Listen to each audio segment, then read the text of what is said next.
히브리서는 우리의 마음과 영혼을 정결케 하기 위해서 기록된 말씀입니다.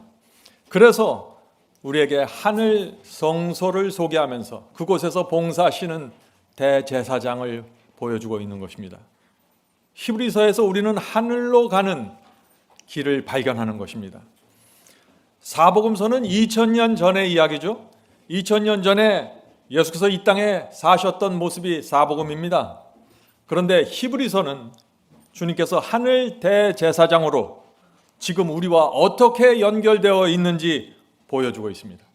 그래서 이 히브리서는 과거 유대인들만을 위한 기별이 아니라 오늘 우리를 위한 기별이 되는 것입니다.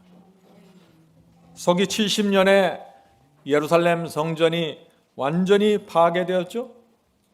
유대인들의 마음의 고향입니다. 모든 것이 거기서 이루어졌습니다. 거기서 구원이 이루어졌습니다. 그런데 이 예루살렘 멸망을 바라보는 유대인들의 마음이 어땠을까요? 참담했을 것입니다. 죄를 용서받아야 되는데 양을 끌고 갈 장소가 불타버린 것입니다. 제사장들은 죄인들을 어떻게 지성소에 계신 하나님께 인도할지 길을 잃어버렸습니다. 그때 이 히브리서를 사람들이 읽게 되는 것입니다. 히브리서는 이 초대 교인들에게 하늘 대제사장을 보여주는 것입니다.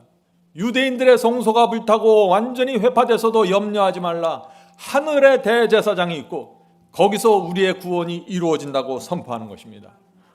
그래서 이 1세기 교인들은 히브리서에 펼쳐져 있는 하늘 성소를 바라보면서 소망을 갖게 된 것입니다. 성도 여러분, 우리도 마찬가지입니다. 우리도 하늘 성소를 바라봐야 합니다. 주님을 따라 성소로 들어가야 합니다. 오늘 우리가 그 말씀을 좀 나누려고 하는 것입니다. 자, 지난 시간에 우리가 히브리서 4장까지 살펴보았죠? 오늘 5장과 6장을 보겠습니다. 자, 히브리서 4장 마지막 절에 놀라운 말씀이 있습니다. 4장 15절입니다. 우리에게 있는 대제사장은 우리의 연약함을 체휼하지 아니하는 자가 아니요. 자, 우리의 연약함을 체휼했다는 이 말씀 영어로 어떻게 되어 있다고 했습니까? Touched our feelings입니다. 무슨 뜻인가요? 주께서 인간이 되셔서 우리의 feeling을, 우리의 느낌을, 우리의 감정을 접촉하셨다는 것입니다. 성육신의 진리입니다. 계속해서 읽어보죠. 우리의 연약함을 체휼하지 아니하는 자가 아니요 모든 일에 우리와 한결같이 시험을 받은 자로 돼 죄는 없으시니라. 성도 여러분, 히브리서에서 왜 성육신을 진리를 자꾸 말한다고 했습니까? 하늘 대제사장이 되시는 주님의 자격을 보여주기 위해서 그렇습니다. 그리스도는 우리처럼 고난당하셨고 우리처럼 시험 받으셨지만 승리하셨습니다. 그래서 시험당하는 우리의 마음을 아시고 우리의 기도를 아시고 우리의 고민을 아시고 성령을 통해서 우리에게 피할 길을 주시는 것입니다. 그래서 우리는 주님 앞에 하늘 보좌에 담대히 나갈 수 있다고 했습니다. 히브리서 4장 16절입니다. 그러므로 우리가 긍휼하심을 받고 때를 따라 돕는 은혜를 얻기 위하여 은혜 보좌에 담대히 나갈 것이니라. 성도 여러분, 여러분께서 은혜가 필요하십니까? 하늘 성소로 가셔야 됩니다. 하늘 성소 은혜 보좌에 나가야 되는 것입니다. 다른 데 가면 안 됩니다. 오늘날 기독교가 놓친 것이 뭡니까? 예수 그리스도의 현 주소를 놓친 것입니다. 예수님께서 하늘 어딘가 있겠다라고 생각하는데 그것이 아니라 하늘 성소에 계시다는 것입니다. 거기서 대제사장으로 우리의 기도를 받으시고 우리를 인도하신다는 것입니다. 성도 여러분, 이 히브리서의 특징이 무엇입니까? 두 진리가 하나로 만나고 묶여집니다. 그 두 진리가 무엇입니까? 성육신의 진리와 하늘 대제사장의 진리입니다. 이것이 히브리서의 중요한 요점입니다. 자, 이제 히브리 5장, 이제 오늘 우리가 살펴볼 히브리서 5장을 넘어가겠습니다. 히브리서 5장의 기별이 무엇입니까? 마찬가지입니다. 그리스도의 성육신과 대제사장의 진리가 다시 여기서 또 연결됩니다. 자, 히브리서 5장 1절 읽겠습니다. 히브리서 5장 1절. 대제사장마다 사람 가운데서 취한 자므로. 분명하죠? 대제사장이 되려면 반드시 사람 가운데서 나와야 한다고요. 왜 그럴까요? 우리의 연약함과 우리의 시련을 알아야만 도와줄 수 있고 위로할 수 있기 때문입니다. 그것이 히브리서가 말하는 대제사장의 자격입니다. 자, 계속해서 읽어보죠. 하나님께 속한 이래 사람을 위하여 예물과 속죄하는 제사를 드리게 하나니. 자, 이 말씀에 대제사장의 두 가지 조건이 나옵니다. 첫째는 뭐예요? 대제사장은 인간이어야, 사람이어야 한다는 것입니다. 둘째는 이 대제사장은 이 인간을 위하여, 죄인을 용서하기 위하여 속죄 제물을 바쳐야 한다는 것입니다. 예수께서 이 두 가지 조건을 만족하셨습니까? 그렇습니다. 주님께서 우리와 같은 인간으로 33년 반을 사셨고 십자가에서 제물이 되셨습니다. 속죄 제물로 바쳐지셨습니다. 그래서 하늘 성소의 대제사장이 되셨다고 지금 히브리서는 말씀하고 있는 것입니다.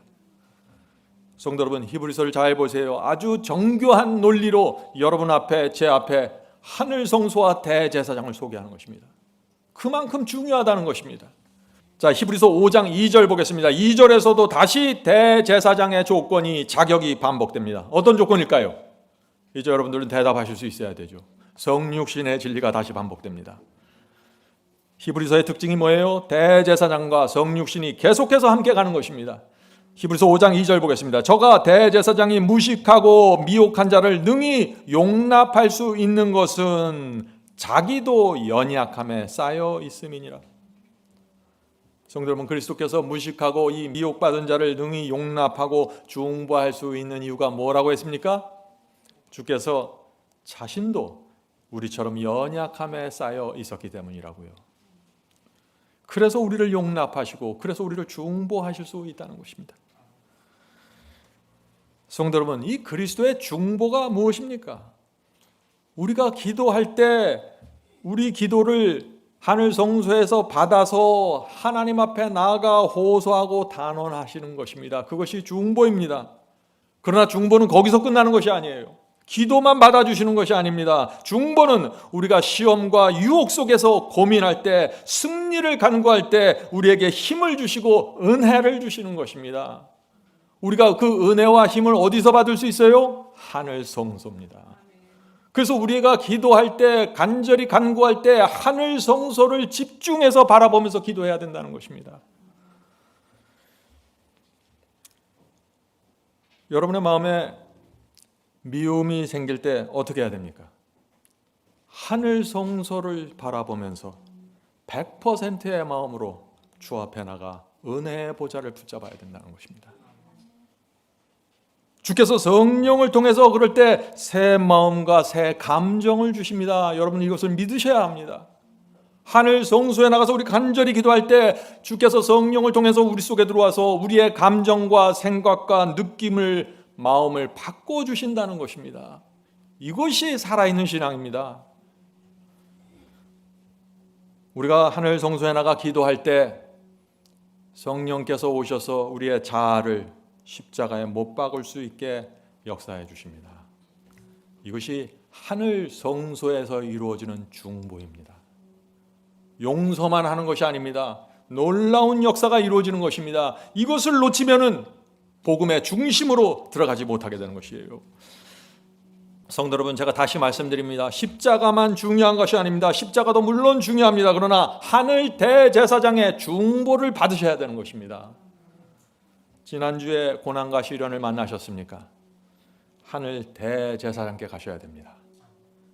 주께서 거기서 중보하시고 우리를 불쌍히 여겨주시고 품어주시고 붙잡아 주십니다. 이것이 하늘 성소의 신앙입니다. 히브리서가 지금 그것을 말하고 있는 것입니다. 자, 히브리서가 우리의 눈과 관심을 계속해서 하늘 성소로 집중시킵니다. 왜 그럴까요? 하늘 성소에서 우리가 용서받습니다. 하늘 성소에서 구원받습니다. 하늘 성소에서 이 세상의 고난과 역경을 이긴 은혜와 힘을 받게 되는 것입니다. 히브리서가 중요합니까? 정말 중요합니다. 자, 이제 질문을 드립니다. 히브리서는 1장부터 시작해서 계속해서 하늘 대제사장이 누구인지 말하고 있습니다.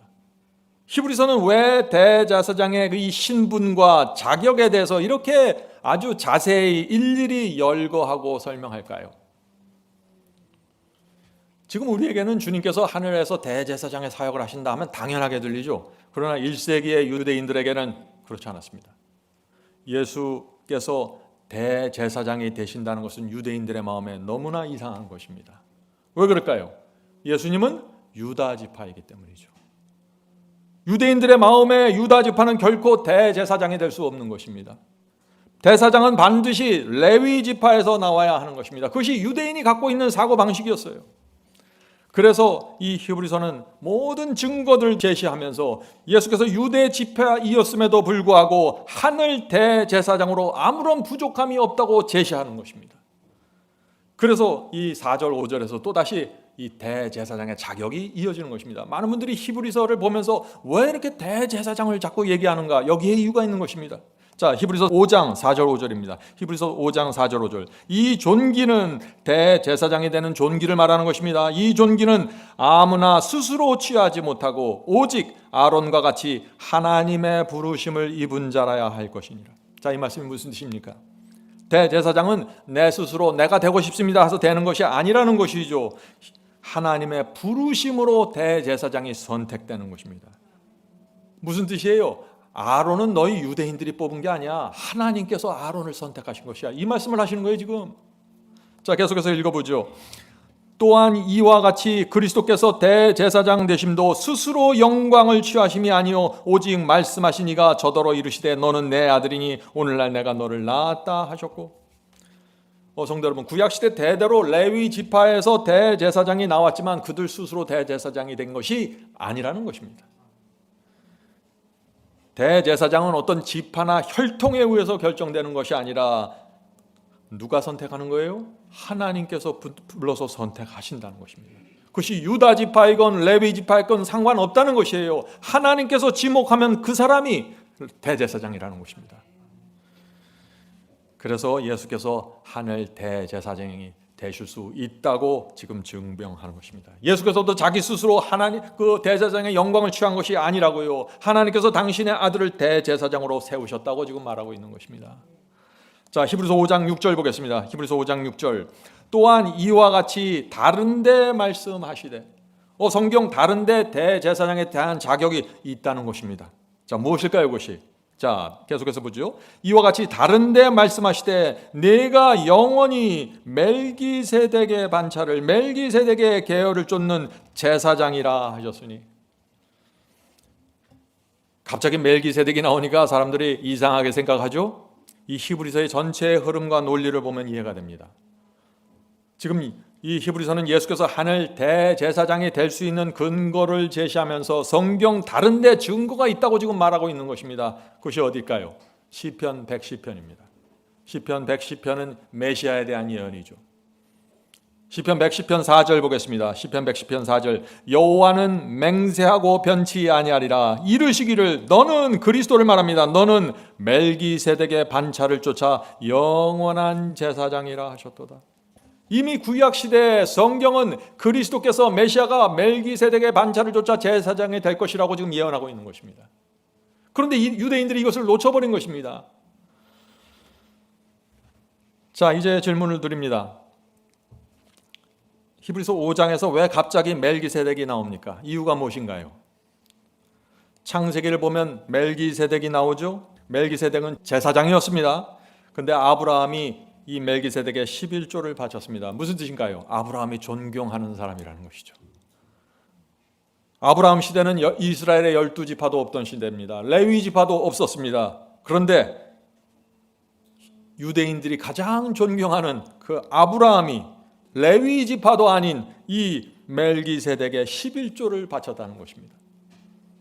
무슨 얘기예요? 대제사장은 레위 지파일 필요가 없다고 지금 말하는 것입니다. 하나님께서 선택하시면 멜기세덱도 대제사장이 될 수 있고 유다 지파에서 나온 예수님도 대제사장이 될 수 있다는 것입니다. 이것이 히브리서의 논리입니다. 많은 분들이 히브리서를 공부하실 때 이 멜기세덱에 대해서 궁금해하시죠? 멜기세덱의 족보를 캐고 멜기세덱의 인물과 그 상황과 그 연도를 따지고 잘 살펴보려고 합니다. 그런데 중요한 것을 놓치면 안 됩니다. 지금 히브리서 왜 제사장 멜기세덱을 인용하고 있는지, 창세기의 멜기세덱을 왜 가져와서 지금 히브리서 갖다 놨는지 그 이유를 알아야 되는 것입니다. 이유가 뭐예요? 그리스도께서 대제사장이심을 증명하기 위해서 멜기세덱을 가져온 것입니다. 자, 이 멜기세덱에 대해서는 히브리서 7장에 자세히 나오죠. 그때 다시 다루도록 하겠습니다. 자, 히브리서 5장 6절과 7절입니다. 히브리서 5장 6절과 7절. 또한 이와 같이 다른 데 말씀하시되 내가 영원히 멜기세덱의 반차를 쫓는 제사장이라 하셨으니. 자, 지금 주께서 멜기세덱의 반차를 쫓은 제사장이라고 했습니다. 자, 대제사장의 진리가 나오면 뭐가 이어진다고요? 여러분들 이제 대답하실 수 있어야죠. 성육신의 진리가 나온다고요. 이것이 히브리서의 논리입니다. 자, 계속해서 보죠. 멜기세덱의 반차를 쫓는 제사장이라 하셨으니 그리스도는 육체에 계실 때 자기를 죽음에서 능히 구원하실 이에게 심한 통곡과 눈물로 간구와 소원을 올렸고 그의 경외하심을 인하여 들으심을 얻었느니라. 성도 여러분, 그리스도의 이 모습이 이해가 되십니까? 주님께서 하나님께 간구와 소원을 기도하시는데 통곡과 눈물로 하셨다고 했습니다. 영어로 보면 strong crying and tears입니다. 하늘을 향해 크게 울부짖으면서 눈물을 흘리시는 것입니다. 아니, 주님께서 왜 이런 모습으로 기도해야 될까요? 그리스도는 창조주이고 하나님의 아들이고 하나님과 동등하시다고 했는데 왜 이렇게 기도하십니까? 성도 여러분, 주님께서는 우리와 같은 인간이셨기 때문에 이렇게 기도하시는 것입니다. 이 성육신의 진리를 모르면 주님의 눈물을 이해하지 못하게 됩니다. 그분의 기도가 어떤 기도인지, 그분의 희생이 무엇인지 전혀 알 수 없게 됩니다. 그것을 아는 사람들은 그리스도의 희생과 그분의 충성과 그분의 사랑 앞에 굴복하게 되는 것입니다. 자, 히브리서 5장 8절부터 9절입니다. 히브리서 5장 8절부터 9절. 다시 성육신의 진리입니다. 그가 아들이시라도 받으신 고난으로 순종함을 배워서 온전하게 되었은즉 자기를 사랑하는 모든 자에게 영원한 구원의 근원이 되시고. 놀라운 말씀이죠. 주님께서 인간이 순종하기 위해서는 고통을 통과해야 된다는 사실을 경험하셨습니다. 고난을 통해서 배우셨습니다. 이 땅에서 인간이 하나님의 뜻을 행하려면 끊임없이 투쟁에 휘말릴 수 있다는 사실을 예수께서 경험하셨다는 것입니다. 바리새인들에게 놀림받고 핍박받고 경험하셨습니다. 유대교에서 설교 단상을 내주지 않아서 산과 바닷가로 돌아다니면서 진리를 전하는 그런 종들의 경험을 체험하셨습니다. 그 외로움이 무엇인지 아시는 것입니다. 그래서 히브리서는 주께서 고난을 통해서 순종함을 배우셨다고요. 성도 여러분, 주님의 이 사랑과 희생 앞에 우리가 어떻게 반응해야 될까요? 자, 이제 질문을 드립니다. 주님께서는 고난을 통해서 순종을 배우셨다고 했는데 주께서 받으신 그 고난이 어떤 고난입니까? 하는 질문입니다. 그 대답이 베드로전서에 나옵니다. 베드로전서 4장 1절부터 2절입니다. 베드로전서 4장 1절부터 2절. 그리스도께서 우리를 위하여 육체의 고난을 받으셨으니 너희도 같은 마음으로 갑옷을 입으라. 자, 무슨 뜻인가요? 주님께서 육체의 고난을 받으셨는데 그 고난은 마음의 고난이었다는 것입니다. 내적인 고난이었습니다. 그래서 너희도 같은 마음으로 갑옷을 입으라고 말하는 것입니다. 자, 계속해서 읽겠습니다. 이는 왜냐하면 육체의 고난을 받은 자가 죄로부터 단절되었음이니. 자, 육체의 고난을 받으면 죄가 단절된다는 것입니다. 육체의 고난을 받으면 왜 죄가 단절될까요? 왜 죄가 끊어질까요? 성도 여러분, 육체의 고난이 무엇입니까? 육체의 고난. 그것은 우리 육체를 십자가에 못 박을 때 받는 고난입니다. 성도 여러분, 여러분이 시험 받을 때, 마음의 유혹을 받을 때 여러분의 육체를 십자가에 못 박을 때 쉽습니까? 어렵습니까? 어려운 것입니다. 고난을 받아야 되는 것입니다. 중요한 결정을 내려야 되는 것이죠. 그래서 시험과 유혹이 올 때 육체를 못 박는 사람들에게는 죄가 끊어져 나간다는 것입니다. 그것이 그리스도께서 보여주신 모범이죠. 자, 계속해서 읽어보죠. 이는 그가 육체 안에서 자기 남은 때를 더 이상 사람의 정욕을 따라 살지 않고 하나님의 뜻을 따라 살려 함이라. 얼마나 분명합니까? 주께서 왜 육체의 고난을 받으시면서 이 땅에 사셨을까요? 너희도 승리할 수 있어 이 기별을 주시는 것입니다. 희망을 주시는 것입니다. 히브리서 5장을 보면은요, 여기서도 예수께서 하늘 대제사장이라는 진리가 선포되죠. 레위의 반차가 아니라 멜기세덱의 반차를 따라 대제사장이 되셨다고 지금 선포하고 있죠. 그래서 이 5장에서도 성육신의 진리가 자꾸 나오는 것입니다. 대제사장임을 증명하기 위해서 말이죠. 그래서 1절에 보면 대제사장은 사람 가운데 나와야 한다고 했고, 2절에서 주님께서 우리처럼 연약함에 쌓여 있다고 했고, 7절에서 주님께서 심한 통곡과 눈물로 간구와 소원을 올리셨다고 했고, 8절에서 주님께서 고난을 통해 순종함을 배우셨다고 하는 것입니다. 성도 여러분, 주님은 우리와 같은 인간이셨습니다. 주께서 왜 우리와 같은 육체를 취하셨을까요? 왜 우리와 같은 육체를 취하셔서 이렇게 고난을 받으시고 순종을 배웠다고 했을까요? 베드로전서에 이렇게 말씀하십니다. 베드로전서 2장 21절입니다. 베드로전서 2장 21절. 이를 위하여 너희가 부르심을 입었으니 그리스도도 너희를 위하여 고난을 받으사 너희에게 모본을 끼쳐 그 자취를 따라오게 하려 하셨느니라. 주께서 왜 우리가 당하는 고난을 당하셨다고요? 너희에게 모본을 끼쳐 그 자취를 따라오게 하려 하셨느니라. 성도 여러분, 주께서 이 땅에 왜 오셨는지를 깊이 이해하고 묵상해야 합니다. 제가 주님의 성육신에 대한 참 감동적인 글을 좀 읽어드리겠습니다. Select Message Volume 1입니다. 감동적인 말씀입니다. 만약 주님께서 인간의 본성을 취하지 않았다면 우리의 모본이 되실 수 없었을 것이다. 만약 주님께서 인성을 취하지 않으셨다면 우리 인간이 시험을 당하는 것처럼 시험을 당하지도 않았을 것이다. 만약 주님께서 시험에 굴복하는 일이 가능치 않았다면 우리를 도울 수 있는 분이 되지 못했을 것이다. 하늘 대제사장이 될 수 없었다는 것이죠. 그리스도께서 인간의 자격으로 인간을 위하여 싸움을 싸우시려고 오셨다는 것은 하나의 엄숙한 진실이었다. 주님께서 당하신 시험과 쟁취하신 승리는 우리 인간이 모본이신 주님을 모방해야 하며 거룩한 성품의 참여자가 되어야 한다는 것을 말해주고 있다. 얼마나 분명한 진리입니까? 주께서 인간이 되셨고 우리와 같은 위치에서 싸우고 승리하셨다는 것입니다. 그래서 주님께서 우리를 이해하시고 우리를 동정하실 수 있는 하늘 대제사장이 되셨다는 것입니다. 그래서 은혜의 보좌에 담대히 나갈 수 있게 되었다는 것입니다. 이것이 히브리서의 기별입니다.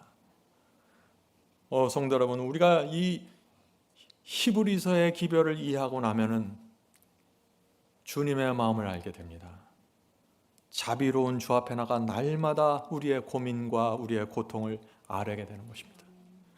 그것이 그리스도의 중보 가운데로 들어가는 신앙입니다. 자, 이렇게 그리스도의 성육신을 말씀을 나누면은 많은 경우에 이런 질문들이 들어옵니다. 이런 질문입니다. 주님께서 우리와 같은 육신을 취하셨고 우리처럼 느끼는 인간이 되셨다면 주님께서도 돈을 보면 욕심을 느끼고 여인을 보면 그 육체의 충동을 받아서 음욕을 느끼셨다는 것인가요? 하는 질문이죠. 우리와 같은 인간이셨다면 그런 생각을 할 수 있겠죠. 성도 여러분, 주님은 성령이 충만하신 분입니다. 말씀이 충만하셨어요. 말씀과 성령이 주님의 육신을 지배했습니다. 그래서 승리가 가능한 것입니다.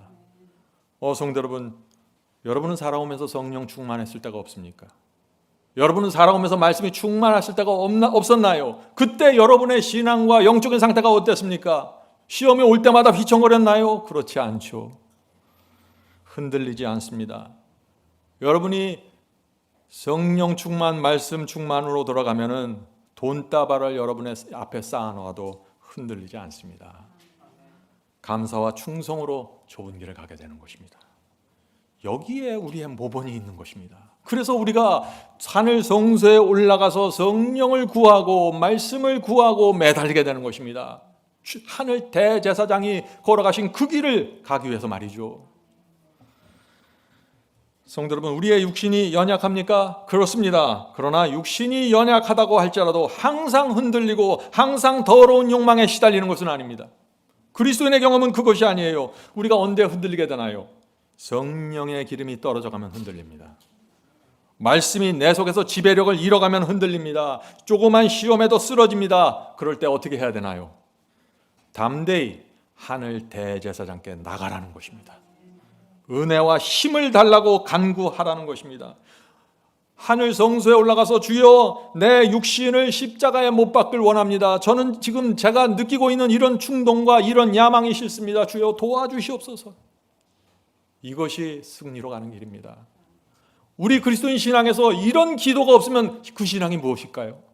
아무것도 아닌 것입니다.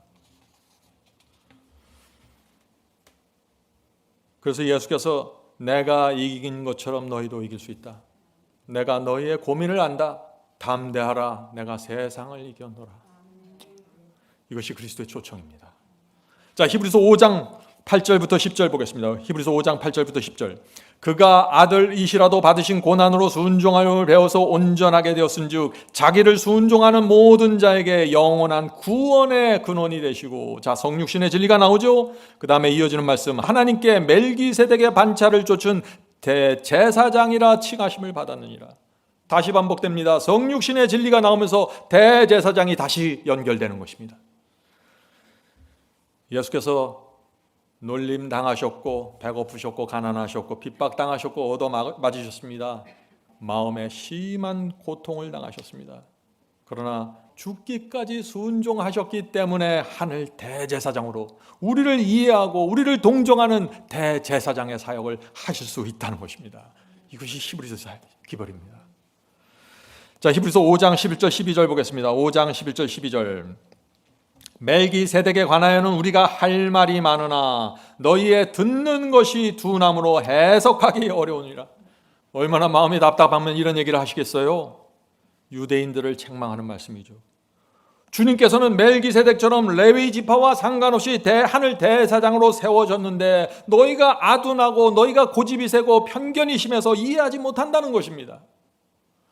너희 유대인들은 대제사장면 무조건 레위 지파에서 나와야 하고 무조건 예루살렘 교단에서 뽑아야 한다는 편견을 갖고 있지. 너희들이 그래서 하늘 대제사장을 이해하지 못하는 거야.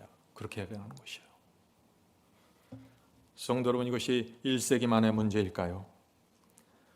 오늘날도 마찬가지입니다. 하나님의 아들 그리스도께서 우리 인간과는 뭔가 달라야 된다는 편견에 사로잡혀 있으면 하늘 대제사장을 이해하지 못하게 되는 것입니다. 자, 12절 보겠습니다. 히브리서 5장 12절. 때가 오래므로 너희가 마땅히 선생이 될 테인데. 무슨 뜻인가요? 지금 유대인들에게 주는 기별이죠. 너희 유대인들은 오래전에 주님을 영접해서 이제는 마땅히 선생이 되어야 되는데 아직도 너희는 진리를 몰라. 이 말씀을 하는 거죠. 마땅히 선생이 될 터인데 너희가 다시 하나님의 말씀의 초보가 무엇인지 누구에게 가르침을 받아야 할 것이니 젖이나 먹고 단단한 식물을 못 먹을 자가 되었도다. 이것이 무슨 뜻인가요? 너희는 오랫동안 주님을 믿고 여기까지 왔는데 오순절 성령이 내리고 그때부터 30년이라는 긴 세월이 흘렀는데 너희는 여지까지 젖만 먹고 단단한 식물을 먹지 못한다는 것입니다. 이 말씀이 무슨 뜻입니까? 오랫동안 주님을 믿었지만 단단한 식물, 단단한 진리에 대한 그 지식과 경험이 없어서 성장하지 못하고 있다는 것입니다. 하늘 대제사장도 이해하지 못하고 성육신의 진리의 가치를 모른다는 것입니다. 예수께서 인간이 되셨다는 그 소중한 진리를 놓쳤다는 것이에요. 그래서 어린아이처럼 수십 년 동안 젖병만 물고 다닌다는 것입니다. 이것이 히브리서의 기별이에요. 성도 여러분, 진리를 배우고 씹어서 먹을 수 있는 충분한 시간과 기회가 주어졌습니다. 그런데 성장하지 않는 것입니다. 바로 그런 사람들 통해서, 그런 사람들 향해서 히브리서 5장의 기별이 나가고 있는 것입니다. 성도 여러분, 생각해 보세요. 나이가 10살, 20살, 30살이 되었습니다. 그런데 아직도 젖병 물고 길거리를 다니고 있습니다. 어떻게 바라볼까요? 심각한 문제죠. 많은 분들이 교회를 10년, 20년, 30년 다닙니다. 그런데 복음이 무엇인지 모릅니다. 회개가 무엇인지 모릅니다. 구원받는 경험이 무엇인지 모릅니다. 의의 경험을 모릅니다. 그것에 대해서 물어보면은 입도 떼지 못합니다. 교회를 20년, 30년 다녔는데 어떻게 그럴 수 있을까요? 교회의 전통과 편견에 사로잡혀서 그냥 믿기만 하면 구원받습니다. 난 더 이상 모릅니다. 이렇게 말하는 거죠. 젖병만 물고 다니는 사람들의 특징이 있습니다. 어떤 특징이 있을까요? 이런 설교를 해도 아멘이고 저런 설교를 해도 아멘이에요. 그런데 두 설교는 전혀 다른 설교입니다. 구원의 진리가 무엇인지 모르는 것이죠. 왜 이런 문제들이 오늘날 기독교에서 생기고 있을까요? 오늘날 교회는 성경을 공부하는 것이 아닙니다. 의의 경험을 배우는 장소가 아니에요. 교회가 예배드리고 기도하고 찬송하고 밥 먹고 헤어집니다. 그것이 교회예요. 그래서 교회를 수십 년 다녀도 진리가 무엇인지를 모르는 것입니다. 성도 여러분, 이번 기회에 성경 말씀 깊이 하나하나 챙겨서 배우셔야 합니다. 바이블 칼리지에 오셔서, 오늘 방송을 듣는 분들 바이블 칼리지에 오셔서 구원이 무엇이고 복음이 무엇인지 정확하게 보셔야 됩니다. 그렇게 성경 말씀을 정확하게 짚질 못하면은 여러분의 신앙이 미신이 되고 맙니다. 자, 히브리서 5장의 결론으로 갑니다. 히브리서 5장의 결론입니다. 히브리서 5장 12절 13절. 히브리서 5장 12절 13절. 젖이나 먹고 단단한 식물을 못 먹을 자가 되었도다. 대저 젖을 먹는 자마다 어린아이니. 자, 어린아이가 누구예요? 젖을 먹는 자마다 어린아이니 의의 말씀을 경험하지 못한 자요. 분명하죠? 어떤 사람이 젖을 먹는 어린아이라고 했습니까? 의의 말씀을 경험하지 못한 자요. 성도 여러분, 여러분들이 아무리 기억절을 많이 외우고 성경을 처음부터 끝까지 외워도 소용없습니다. 교리를 꿰뚫어 봐도 소용없습니다. 의의 경험, 믿음으로 말미암는 이 의의 경험으로 깊이 들어가지 못하면 어린아이라는 것입니다. 그것이 히브리서의 기별이에요. 제가 왜 설교마다 이 의의 경험을 강조하고 믿음으로 말미암는 의를 강조하시는지 이해하시겠습니까? 여러분을 단단한 식물로 인도하길 원하는 것입니다. 의의 경험의 중심으로 인도하길 원하는 것입니다. 의에 대한 진리와 지식과 경험이 모두 중요합니다. 둘 중 하나가 빠지면 어린아이 상태에서 벗어날 수가 없습니다. 자꾸 방황하게 됩니다. 성장할 수 없는 것입니다. 제가 오래전부터 알고 있던 한 그리스도인이 있는데 그분을 제가 20년 만에 만났습니다. 20년 만에 만났으니 반가웠겠죠. 그런데 제가 그날 큰 충격을 받았습니다. 왜 충격을 받았을까요? 그분이 20년 전과 지금이 달라진 것이 하나도 없어요. 그때 그 상태 그대로입니다. 똑같은 성품, 똑같은 신앙이에요. 말하는 태도, 표정, 모든 것이 똑같아요. 조금만 일해도 흔들리고 아무것도 아닌 것 같고 오해하고 쉽게 상처받고 말 한마디만 잘못하면 그냥 넘어져 버리고 20년 동안 교회 다녔는데 어떻게 그럴 수 있을까요? 젖병만 물고 다녔습니다. 참담한 일입니다. 오늘날 교회 안에 그런 사람들이 너무나 많은 것입니다. 예배를 어떻게 드리고 기도를 어떻게 되고 헌금은 어떻게 하고 11조는 어떻게 하고 모든 교리는 통달하는 것처럼 들려요. 그런데 성경의 가장 중심에 있는 이 의의 기별과 의의 경험에 대해서는 어린아이입니다. 성도 여러분, 이제부터라도 단단한 음식, 의의 진리에 대해서 집중하셔야 돼요. 그래야 성령께서 여러분의 양심과 마음에 역사하시고 하늘 대제사장님께서 하시는 그 중보와 연결시켜 주시는 것입니다. 많은 사람들이 하늘 성소와 그 중보 사역과 분리된 채 살아가고 있습니다. 죄를 질 때만 은혜 보좌에 나가려고 해요. 그리고 남은 시간에는 자기 혼자 삽니다. 신앙이 아닙니다. 그것은 히브리서의 기별은 그것이 아니에요. 자, 이제 히브리서 마지막 절로 갑니다. 히브리서 5장 마지막 절. 5장 14절. 단단한 식물은 장성한 자의 것이니. 자, 어떤 사람이 장성해요? 단단한 식물을 먹는다는 사람입니다. 다시 말해서 거듭남과 성화를 성경 그대로 이해하고 경험하는 사람이 장성한 자라는 것입니다. 자, 계속해서 읽어보죠. 단단한 식물은 장성한 자의 것이니 저희는 장성한 자들은 지각을 사용함으로 연단을 받아 선악을 분별하는 자들이니라. 자, 의의 진리, 믿음으로 말미암는 의의 진리, 이 단단한 음식을 깨닫고 장성하게 되는 자들은 어떤 경험을 한다고요? 지금 하나님께서 주신 지각과 양심으로 연단을 받아서 훈련을 받아서 선과 악을 분별한다는 것입니다. 어떤 사람들이 무슨 말을 하면 저기 위험이 있구나, 미혹이구나, 조심해야겠구나, 유혹이구나 안다는 것입니다. 상황과 말과 판단을 정확하게 한다는 것이에요. 하나님의 말씀과 성령을 통해서. 자, 이제 히브리서 6장으로 가겠습니다. 히브리서 5장에서 우리는 강력한 책망을 받았죠. 히브리서 6장 전반부도 책망과 경고가 이어집니다. 그리고 히브리서 6장 나머지 반에서 격려의 기별이 옵니다. 저는 이 기별을 여러분과 나누고 싶습니다. 용기를 주는 격려의 기별. 그런데 먼저 책망을 받으셔야 된다는 것입니다. 자, 히브리서 6장 1절부터 2절입니다. 히브리서 6장 1절부터 2절. 그러므로 우리가 그리스도의 도에 초보를 버리고, 자, 그리스도 도에 초보를 버리는데 이 초보가 무엇인가요? 자, 이어집니다. 죽은 행실을 회개함과 하나님께 대한 신앙과 침례들과 안수와 죽은 자의 부활과 영원한 심판에 대한 교리의 털을 다시 닦지 말고 완전한 데 나갈지니라. 그리스도의 초보가 뭡니까? 6가지죠. 회개, 하나님께 대한 신앙, 침례, 안수, 부활, 심판에 대한 교리입니다. 왜 이것이 초보일까요? 오늘날 기독교에 보면 이거 초보 아니에요. 이것도 모르는 사람들이 굉장히 많아요. 근데 초보라고 했어요. 왜 초보라고 했을까요? 유대인들에게 있어서 이것은 초보입니다. 왜요? 이들은 평생 구약 성경을 붙잡고 이 6가지를 붙들고 있던 사람들이에요. 교리적으로 말이죠. 경험적으로가 아니라 교리적으로. 그래서 히브리서의 저자가 너희는 기본적인 교리들만 자꾸 닦지 말고 완전한 데 나가라고 촉구하는 것입니다. 교리를 아는 데서 만족하지 말고 의의 경험을 향해 나가라고 촉구하는 것입니다. 하늘 대사장 앞에 나가 날마다 그대의 마음과 생애를 바치라고 촉구하는 것입니다. 편견과 고집을 버리고 살아있는 복음으로 돌아가라고 호소하는 것입니다. 오늘 교회를 보면은요, 이 1세기의 초대교회보다 너무나 부족합니다. 성경의 기본적인 교리도 모르는 분들이 많이 있습니다. 교회를 오랫동안 다녔는데요.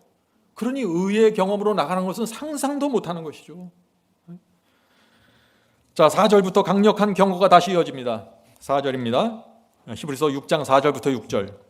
한 번 비춤을 받고 한 번 진리의 분명한 빛을 받았습니다. 한 번 비춤을 얻고 하늘의 은사를 맛보고 성령의 참여한 바 되고 하나님의 선한 말씀과 내세의 능력을 맛보고. 자, 계속해서 맛본다는 얘기가 나오죠. 지금 이 사람들은 진리의 빛을 받았습니다. 하늘의 은사를 맛보았습니다. 성령의 역사에 참여했습니다. 말씀과 능력을 교리로만 이해하는 것이 아니라 맛을 보았습니다. 그런데 이런 사람들이 그 불순종과 죄로 부패로 문들면 어떻게 될까요? 그 경고를 하는 것입니다. 타락한 자들은 다시 새롭게 하여 회개케 할 수 없나니 이는 자기가 하나님의 아들을 다시 십자가에 못 박아 현저히 욕을 보임이라. 어떤 사람들을 말하는 것입니까? 여기 나오는 이분들은 주님을 영접하고 회개했습니다. 구원의 깊은 곳을 들어가 보았습니다. 경험했습니다.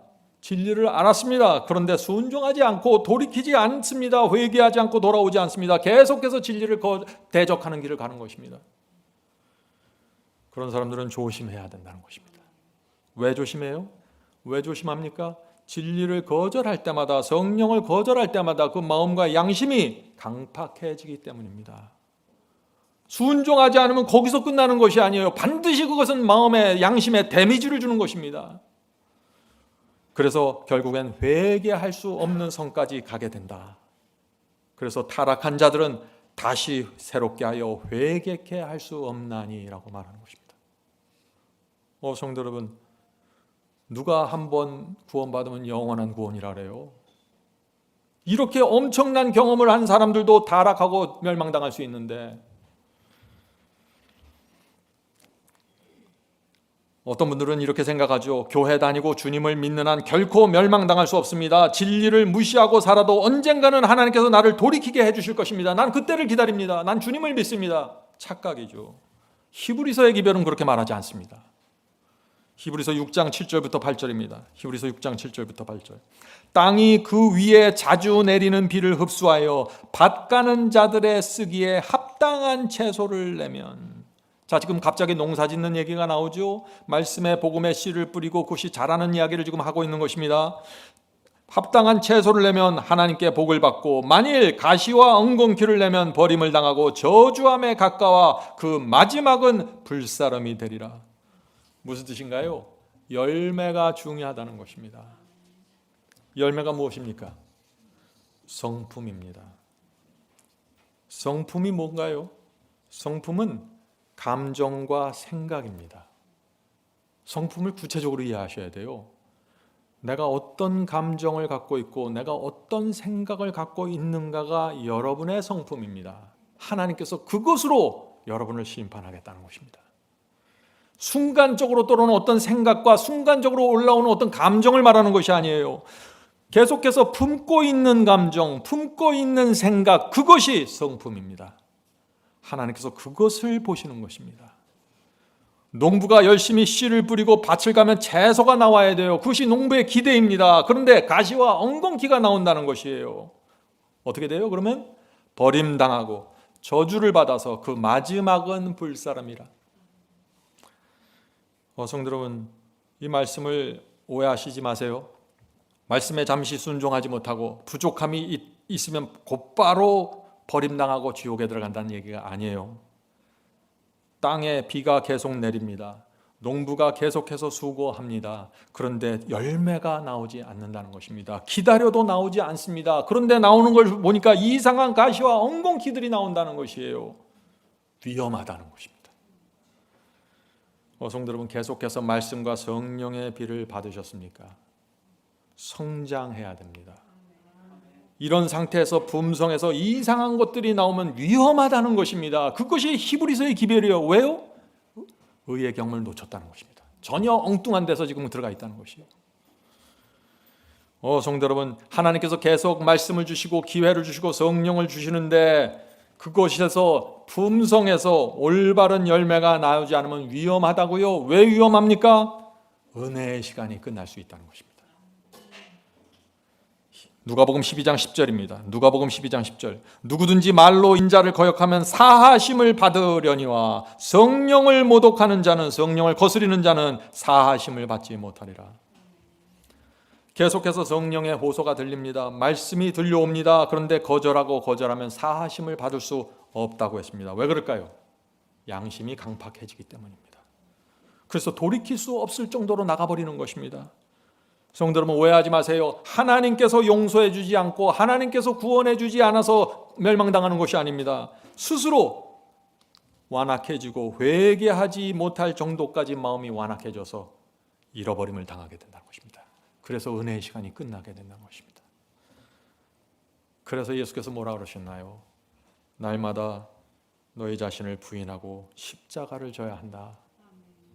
그래야 너희 마음이 강팍해지지 않을 거야. 너희들이 한번 좁은 문을 들어갔으면 거기서 끝나는 것이 아니야. 좁은 길을 계속해서 가라. 하늘 대제사장이 너희를 인도하시고 중보하실 거야. 이 말씀을 하시는 것이에요. 성도 여러분, 주님을 믿었습니까? 뒤로 물러가지 마십시오. 어떤 이유와 어떤 상황과 어떤 감정이 있더라도 뒤로 물러가지 말아야 됩니다. 어떤 사람들은 한번 결정하고 다리를 건넜는데 자꾸 돌아갑니다. 계속해서 건넜다 돌아갔다 반복합니다. 왜 그럴까요? 확고하지 않습니다. 다리를 건넜으면 돌아서서 다리를 끊고 불태워야 되는데 계속 놔두는 것입니다. 그리고 급하면 돌아가 버리는 것이에요. 그런 사람들은 계속해서 흔들리다가 무너지는 것입니다. 자, 이제 우리가 히브리서 6장의 후반부로 가죠. 거기에는 격려와 용기의 말씀이 있습니다. 저는 이 말씀을 정말 나누기 원합니다. 자, 히브리서 6장 9절 보죠. 히브리서 6장 9절부터는 완전히 분위기가 달라집니다. 사랑하는 자들아. 달라지죠? 사랑하는 자들아. 조금 전에는 불사름을 당할 것이라고 그러고 그러면 너희는 그냥 죽을 것이라고 그러고 엄청난 기별이 들어왔는데 여기서는 사랑하는 자들아. 왜 사랑할까요? 사랑하는 자들아, 우리가 이같이 말하나 너희에게는 이보다 나은 것과 구원에 가까운 것을 확신하노라. 너희들 지금 현재 모습을 보면 부족한 것이 많지만 옛날보다는 많이 좋아졌다는 것이에요. 네? 사랑하는 형제 자매 여러분, 용기를 내십시오. 여러분은 과거보다 많이 좋아졌습니다. 제 눈에도 그렇게 보입니다. 과거보다 구원이 가까워졌습니다. 그것은 틀림없어요. 여러분이 바이블 칼리지를 공부하면서 말씀의 밝은 빛을 보면서 여기까지 오셨습니다. 여러분의 구원은 틀림없이 하늘에서 조금 더 가까워졌습니다. 그것은 분명합니다. 여러분이 흔들리지 말고 주께서 주신 이 기별을 붙잡고 가셔야 됩니다. 자, 히브리서 6장 10절 보겠습니다. 히브리서 6장 10절. 하나님이 불의치 아니하사 너희 행위와 그의 이름을 위하여 나타낸 사랑으로 이미 성도를 섬긴 것과 이제 섬기는 것을 잊어버리지 아니하시느니라. 하나님께서 여러분의 행위와 섬김을 잊지 않으신다고요. 진리를 위해서 바친 단 하나의 헌신과 희생도 주께서 잊지 않으신다는 것입니다. 사람들은 모를 수 있습니다. 그런데 하나님께서는 다 알고 기억하신다는 것입니다. 용기를 내라는 것입니다. 성도 여러분, 우리가 진리의 길을 걷고 있는 한 아무것도 염려할 필요 없습니다. 여러분이 믿고 있는 것을 성경에서 확인했습니까? 여러분이 믿고 있는 복음과 예언을 성경에서 정확하게 확인하셨습니까? 그러면 아무것도 염려하지 마십시오. 하나님께서 하늘 대제사장이 우리의 길을 인도하시는 것입니다. 그것이 히브리서의 기별입니다. 자, 히브리서 6장 11절 12절 보겠습니다. 히브리서 6장 11절 12절. 우리가 간절히 원하는 것은 너희 각 사람이 동일한 부지런을 나타내어 끝까지 소망의 풍성함에 이르러 게으르지 아니하고 믿음과 오래 참음으로 말미암아 약속들을 기업으로 받은 자들을 본받는 자가 되게 하려 하는 것이라. 자, 지금 무엇을 말합니까? 지금 성도들에게 호소합니다. 부지런해라, 게으르지 말라, 믿음으로 오래 참으라 라고 말씀하십니다. 그러면서 우리가 본받아야 할 한 사람이 있어 그렇게 말하는 것입니다. 그분이 누구일까요? 아브라함이라는 것입니다. 자, 히브리서 6장 13절 15절입니다. 히브리서 6장 13절 15절. 하나님이 아브라함에게 약속하실 때 가리켜 맹세할 자가, 자, 하나님입니다. 맹세할 자가 자기보다 더 큰 이가 없으므로, 자, 하나님 자신보다 더 큰 신이 없죠? 예, 큰 신이 없으므로 자기를 가리켜 맹세하여 가라사대 내가 반드시 너를 복주고 복주며 너를 번성케 하고 번성케 하리라 하셨으니 저가 아브라함이 이같이 오래 참아 약속을 받았느니라. 자, 신앙을 하는데 오래 참아야 되는데 게으르지 말아야 되는데 그 모본이 있어. 그것이 누구야? 아브라함이라는 것입니다. 그래서 하나님께서 아브라함과 약속하는 그 장면을 잘 살펴보라는 것입니다. 아브라함이 어떻게 참았는지 잘 보라는 것이에요. 아브라함도 쓰러지고 넘어졌습니다. 그러나 이삭을 받아냈습니다. 약속을 받은 것입니다. 모리아산에서 놀라운 믿음의 용사가 되었습니다. 이 약속을 받았습니다. 오래 참았습니다. 우리도 그렇게 신앙을 해야 된다는 것입니다. 하나님께서 아브라함에게 어떻게 약속하셨습니까? 소와 염소와 비둘기 같은 짐승들의 그 배를 갈라서 두 쪽을 내고 그 쪼개진 사이로 하나님께서 횃불로 지나가셨어요. 무슨 뜻입니까? 하나님께서 아브라함이 보는 앞에서 맹세하신 것입니다. 내가 너에게 맹세한 이 약속을 어기면 내 배를 이렇게 갈라서 태워다오. 이게 말이 되는 얘기예요? 엄청난 말씀을 하시는 거예요. 어떻게 이런 말씀을 하실 수 있을까요? 여러분들이 자녀에게 어떤 약속을 할 때는 어떻게 합니까? 굉장히 중요한 약속이고 반드시 내가 성취할 약속을 할 때 여러분들이 어떻게 하세요? 여러분들이 내걸 수 있는 가장 확고한 여러분의 신념을 제시하죠. 지금 하나님께서 그렇게 하신다는 것입니다. 하나님의 확고함입니다. 우주를 만드신 창조주께서 한 연약한 피조물 앞에서 이렇게 약속해 주시는 것입니다. 성도 여러분, 저와 여러분 앞에 지금 이런 하나님의 약속과 맹세가 있다는 것입니다. 그것이 히브리서의 기별이에요. 하늘 대제사장에게 그 모든 것이 걸려 있다는 것입니다. 히브리서 6장 17절 18절입니다. 히브리서 6장 17절 18절. 하나님은 약속을 기업으로 받은 자들에게 그 뜻이 변치 아니함을 충분히 나타내시려고 그 일에 맹세로 보증하셨으니 이는 하나님이 거짓말할 수 없는 두 가지 변치 못한 사실을 인하여. 자, 두 가지 변치 못할 사실 뭔가요? 하나님의 맹세와 약속 두 가지입니다. 이것은 절대 변하지 않는다는 것이에요. 그래서 우리에게 소망이 있다는 것입니다. 우리 자신의 모습에서 소망을 찾는 것이 아니라 하나님의 약속과 하나님의 맹세에서 소망을 본다는 것입니다. 앞에 있는 소망을 얻으려고 피난처를 찾는 우리에게 큰 안위를 받게 하려 하십니다. 자, 우리에게 큰 안위와 소망이 무엇인가요? 하나님의 약속과 맹세입니다. 그런데 그 하나님의 약속과 맹세가 우리의 큰 소망인데 그것을 붙잡으려면 어딜 가야 돼요? 어딜 가야 돼요? 하늘 피난처로 오라는 것입니다. 그것이 어디예요? 하늘 성소라는 것입니다.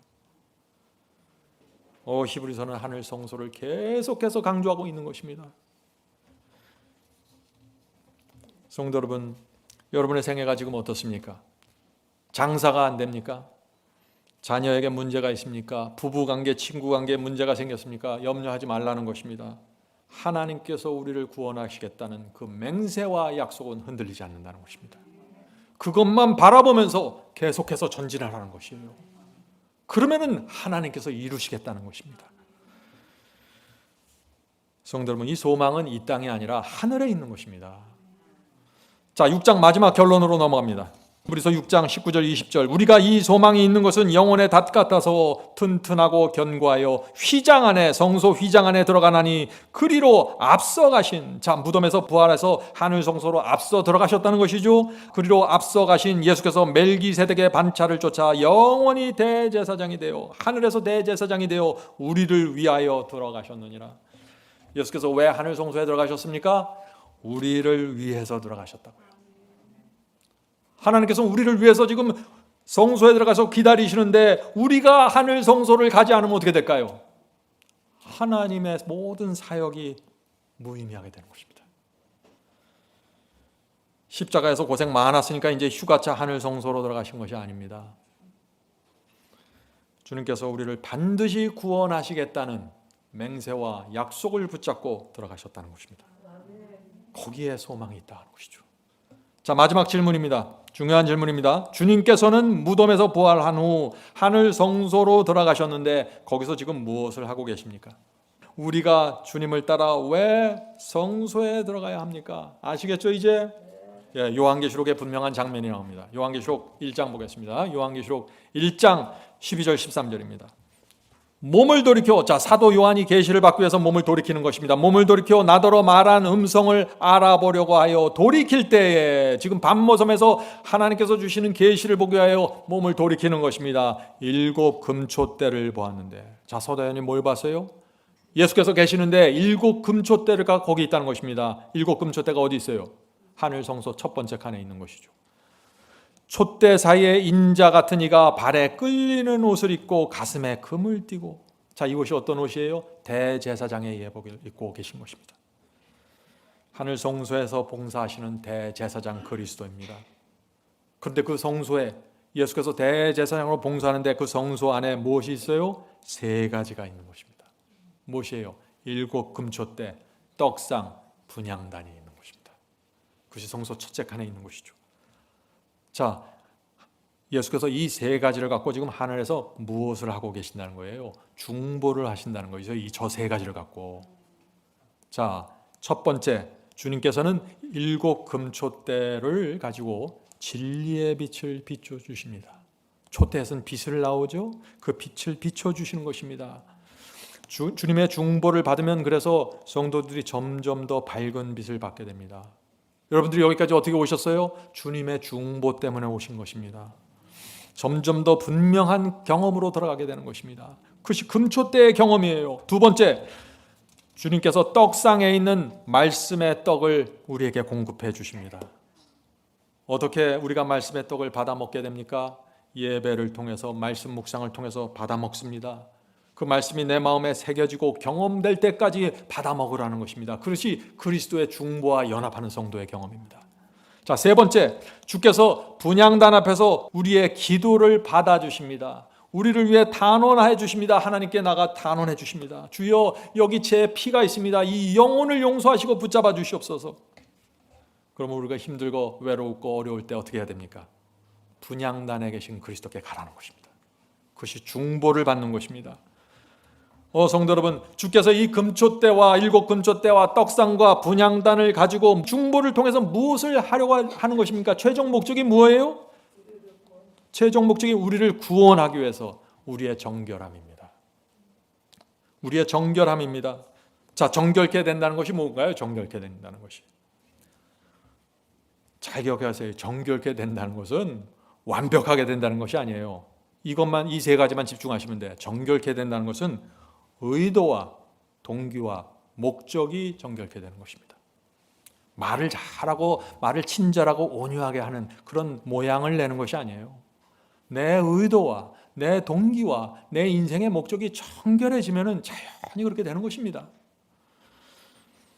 성품의 변화가 어디에서 시작됩니까?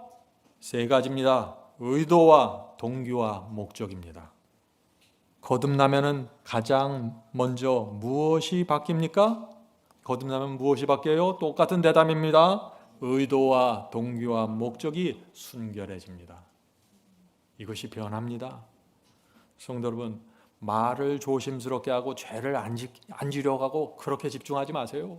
하늘 대제사장 앞에 나가 마음을 펼쳐놓고 주여, 제 마음의 동기와 제 소원과 제 목적과 제 의도가 순결합니까? 주여 가르쳐 주시옵소서. 여러분이 말할 때, 여러분이 대화할 때 이것이 순결하지 않으면 문제에 빠진 것입니다.